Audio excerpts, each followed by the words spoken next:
तुम्हाला तुरीच्या शेंगा उकडून आवडतात की नाही माहिती नाही, पण मला जाम आवडतात. म्हणजेच की काय काय चव लागते यार त्याची. आणि ह्या गावाकडून आणलेल्या नाहीत हां, हे इथून बाजारातूनच आणलेल्या आहेत म्हणून जराशी चव लागत नाही. पण गावाकडच्या काय भारी लागतात आणि आमच्या परीचा संसार इथं मांडला होता.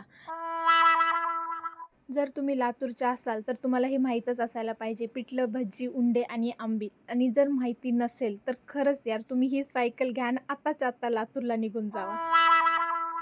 आणि हे सगळे एवढ्या आतुरतेनं कुणाची वाट बघत बसले असतील माहीत आहे का? ऑटोची. आणि म्हणजे आम्ही उबेर बुक केली होती. त्यांनी लोकेशनला यायचं सोडून ते दुसऱ्याच लोकेशनला जातात आणि आमचं बाबा त्यांना समजावायला लागले आणि तो काही दुसरीकडेच. तेवढ्यात आमची रिक्षा आली. ते पण आमच्या दीदीने ॲड्रेस त्याला बरोबर सांगितलं म्हणून. ह्याच्यावरून समजते की वुमेन पण करेक्ट लोकेशन सांगू शकते. प्रत्येक वेळेस मुलीला दोषी ठरवायचं नाही की लोकेशन बरोबर सांगितली नाही म्हणून. कधी-कधी लोकेशन चुकीचं असू शकतं. बोलो जुबा केसरी. काय